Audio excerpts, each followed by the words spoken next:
Hello बच्चों, स्वागत है आप सबका हमारे इस नए लेक्चर में क्वाड्रेटिक इक्वेशंस के। और बच्चों, आपको याद ही होगा कि हम एक स्टैंडर्ड बुक को सॉल्व कर रहे हैं जिसका नाम आपको नीचे दिखाई दे रहा होगा टाइटल में। और उस बुक में बच्चों हमने अभी तक लोगैरिथम पूरा कंप्लीट कर लिया है। क्वाड्रेटिक इक्वेशंस के एक्सरसाइज 1 और 2 हम अच्छे से देख चुके हैं। एक्सरसाइज 3 जिसमें कि more than one correct type of questions हैं, वो हमने लास्ट लेक्चर में 2 सवाल देखे थे और कुछ आगे के सवाल हम अपने आज के लेक्चर में देखेंगे।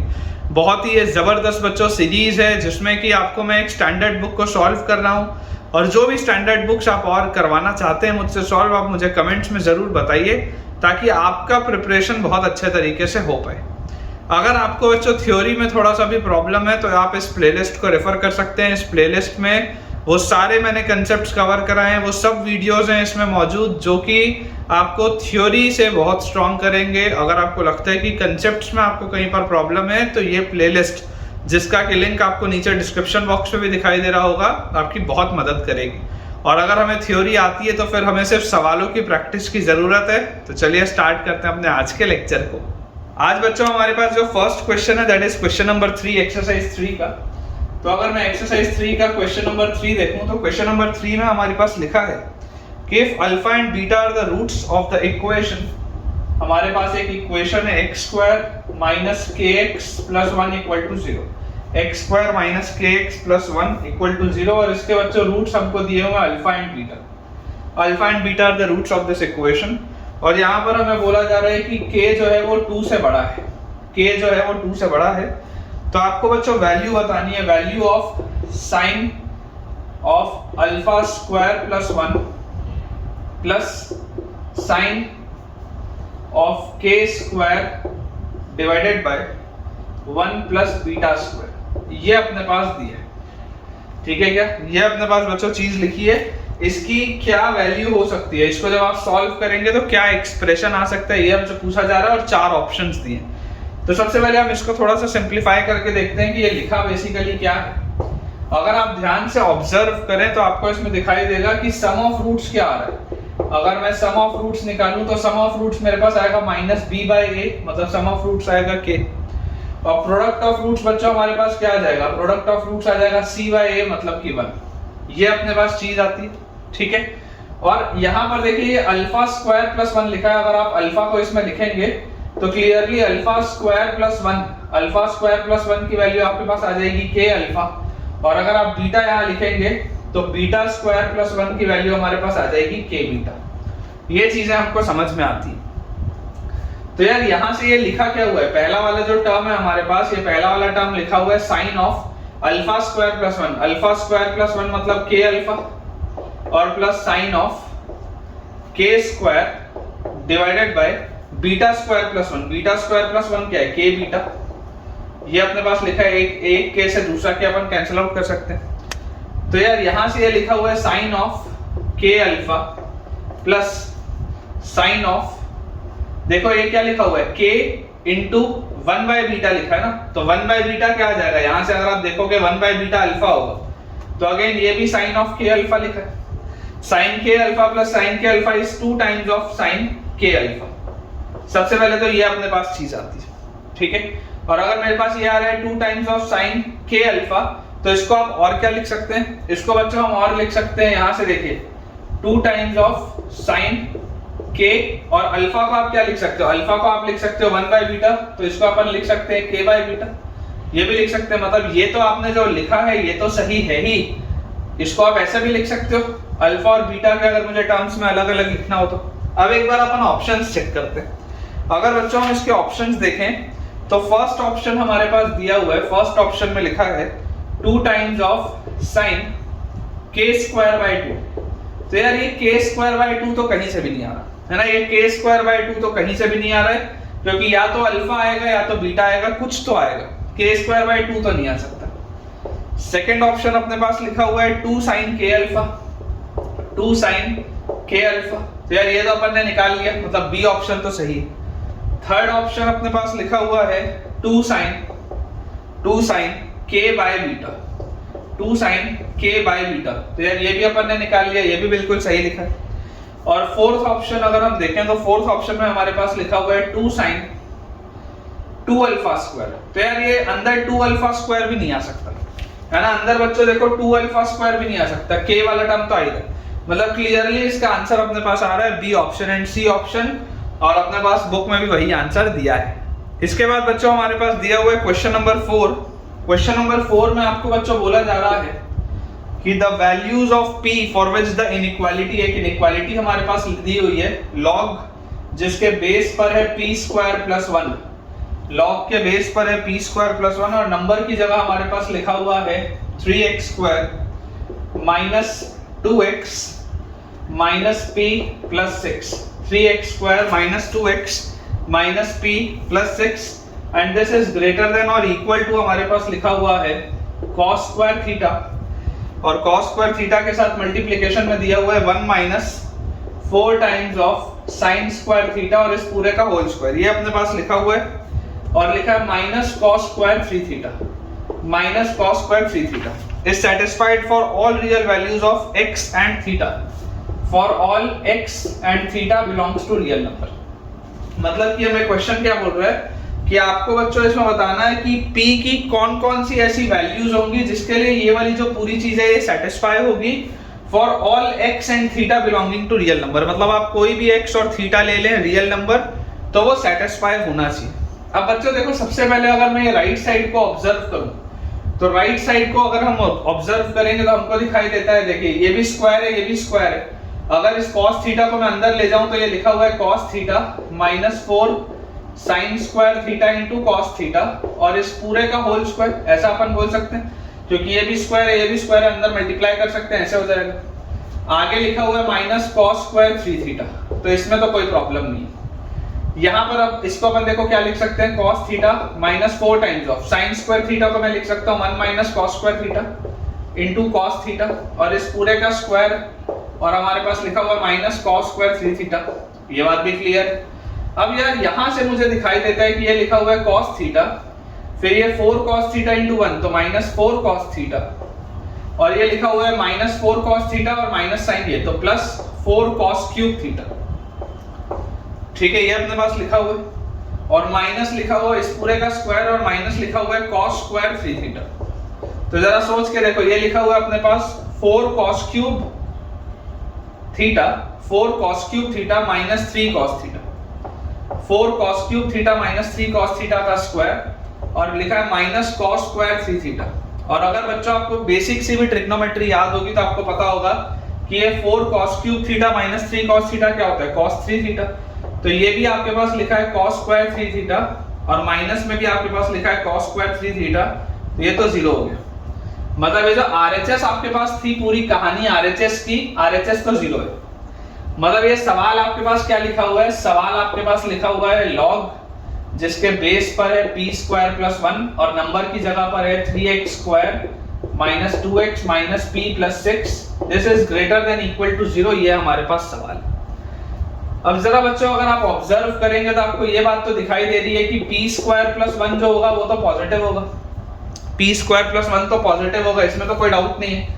देखो आप इस बात को समझ के चलना कि p की वैल्यू कभी भी जीरो नहीं हो सकती, p की वैल्यू कभी भी जीरो नहीं हो सकती, क्योंकि अगर p की वैल्यू जीरो हुई तो p की वैल्यू जीरो होते ही log के यहाँ पर बेस पे 1 आ जाएगा, और आपको पता है लोगैरिथम के बेस पे कभी भी 1 नहीं आ सकता, मतलब p नॉन जीरो होगा, और अगर p नॉन जीरो हुआ तो 1 प्लस p स्क्वायर लिखा हुआ है तो ये जो भी होगा हमेशा पॉजिटिव क्वांटिटी होगी, कभी भी नेगेटिव तो हो ही नहीं सकता। अब अगर ये पॉजिटिव क्वांटिटी होगी और अगर आप बोल सकते हैं ये भी कि ये हमेशा ही 1 से बड़ा भी होगा, ये हमेशा ही 1 से बड़ा भी होगा, क्योंकि ये जो p स्क्वायर प्लस 1 है, 1 में आप कोई चीज ऐड कर रहे हैं तो ये जो भी होगा वो 1 से तो बड़ा होगा, इसमें तो कोई डाउट नहीं। तो बच्चों आप इस बात को याद करिए कि लोगैरिथम की वैल्यू पॉजिटिव कब आती है, लोगैरिथम की वैल्यू पॉजिटिव आती है जब बेस भी 1 से बड़ा हो, नंबर भी 1 से बड़ा हो, या बेस भी 1 से छोटा हो, नंबर भी 1 से छोटा हो, मतलब बेसिकली यूनिटी के सेम साइड होना चाहिए।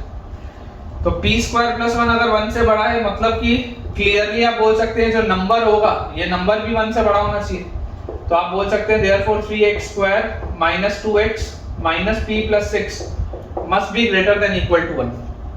यहाँ पर क्योंकि ग्रेटर देन इक्वल टू का साइन है इसलिए यहाँ पर मैंने ग्रेटर देन इक्वल टू लगाया और ये भी 1 से बड़ा होगा। अब जैसी बच्चों ये चीज हमारे पास आती है तो यहाँ से देखिए अपने पास क्या आ जाएगा, 3x स्क्वायर माइनस 2x और minus P plus 5, this should be greater than equal to 0।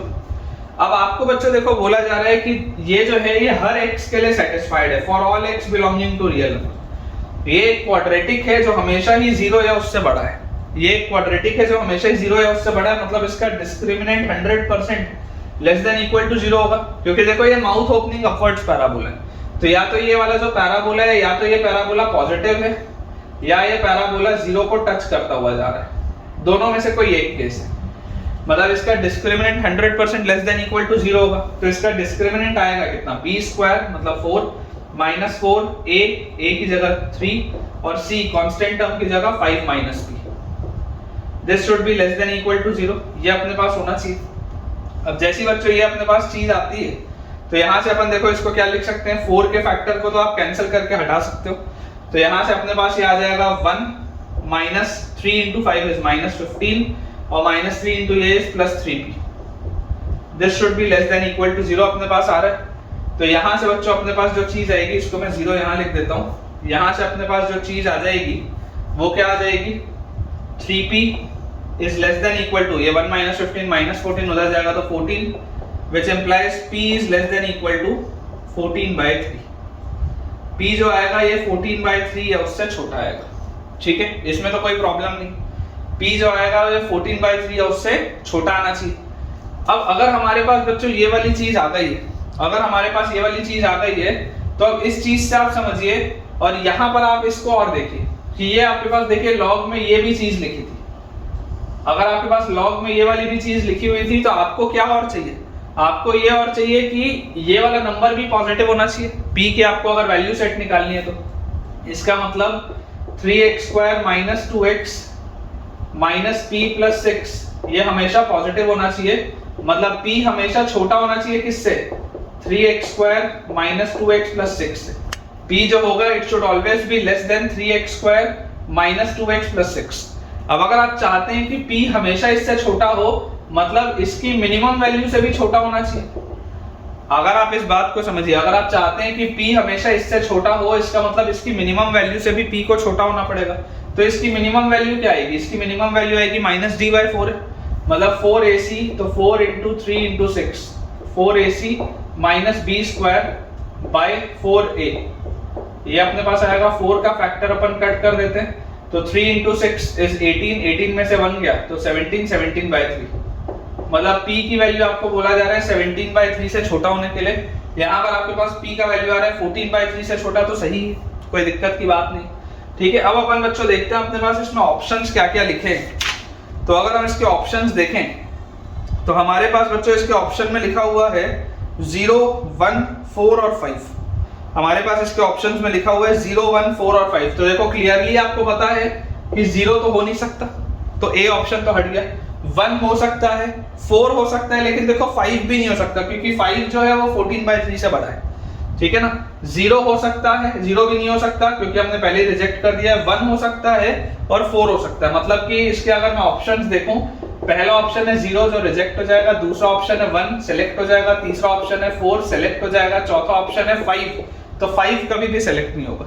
तो इसका आंसर अपने पास बेसिकली जो आ रहा है वो क्या आ रहा है कि p बिलोंग्स टू -∞ से लेकर 14/3 क्लोज तक। ये अपने पास p का वैल्यू सेट आ रहा है। इसमें जो जो आंसर्स होंगे वही हमको ऑप्शन सेलेक्ट करने हैं। सो बच्चों अब अपन एक आखिरी सवाल और देखते हैं। ऑल्दो मुझे 4th क्वेश्चन के बाद क्वेश्चन नंबर 5 आपको कराना था, लेकिन मैं देख पा रहा हूँ कि क्वेश्चन नंबर 5 थोड़ा सा लेंदी क्वेश्चन और इंपॉर्टेंट क्वेश्चन है, तो हम क्वेश्चन नंबर 5 ना करके पहले अभी क्वेश्चन नंबर 6 करते हैं और क्वेश्चन नंबर 5 हम अपने अगले लेक्चर में देखेंगे। क्वेश्चन नंबर 6 में हमारे पास दिया हुआ है कि the value of k for which both the roots of the equation, हमारे पास एक इक्वेशन दिया है 4x square minus 2x plus k equal to 0। The value of k for which both the roots of the equation are completely in -1 to 1 then k में be equal to. मतलब कि आप imagine करिए कि अगर इसके रूट्स हैं alpha beta, तो आपको बोला जा रहा है कि ये जो दोनों रूट्स होंगे अल्फा और बीटा, ये जो दोनों रूट्स होंगे अल्फा और बीटा, ये -1 से 1 के बीच में, -1 से 1 के बीच में होंगे ये दोनों रूट्स। तो ये क्लासिक लोकेशन ऑफ रूट्स का क्वेश्चन है। इस तरीके का टाइप हमने थ्योरी में किया हुआ है, प्लेलिस्ट आप देख सकते हैं। अप्रोच क्या होता है बच्चों? अप्रोच इसका होता है कि अगर आपके दोनों रूट्स इसके अंदर होने चाहिए, मतलब कि सबसे पहले तो ये है कि इसका discriminant greater than equal to 0 होगा, क्योंकि ये ऐसा टचिंग वाला भी ग्राफ हो सकता है जिसमें दोनों रूट सेम हो जाए। तो आपको ऐसा तो बोला नहीं जा रहा है कि डिस्टिंक्ट रूट्स है, तो d greater than equal to 0 करना पड़ेगा पहली चीज। इसके जो वर्टेक्स का x कोऑर्डिनेट होगा, वर्टेक्स का बच्चों जो x कोऑर्डिनेट होगा वो 100% -1 और 1 के बीच में होगा।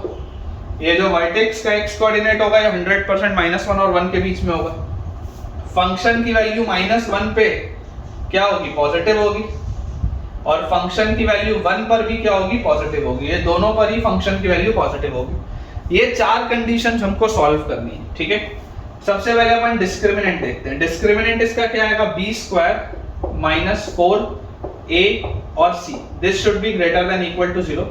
4 के फैक्टर को अगर मैं कट करूं तो 1 - 4k should be greater than equal to 0, तो 4k should be less than equal to 1, k should be less than equal to 1/4। सबसे पहली चीज तो अपने पास ये आ गई, इसमें तो कोई डाउट नहीं। अब इसके बाद अगर हम देखें वर्टेक्स का x कोऑर्डिनेट -b/2 है, अगर हम निकालें तो -b/2 है, हमारे पास क्या आएगा? -b मतलब 2/2a मतलब 2 × 4। ये आपका लाई करना चाहिए -1 से 1 के बीच में, तो आप देख सकते हैं कि ये 1/4 आ रहा है, और 1/4 तो -1 से 1 के बीच में लाई करता ही है, तो इसमें भी कोई प्रॉब्लम नहीं, ठीक है। वर्टेक्स का x कोऑर्डिनेट दोनों के बीच में लाई कर रहा है।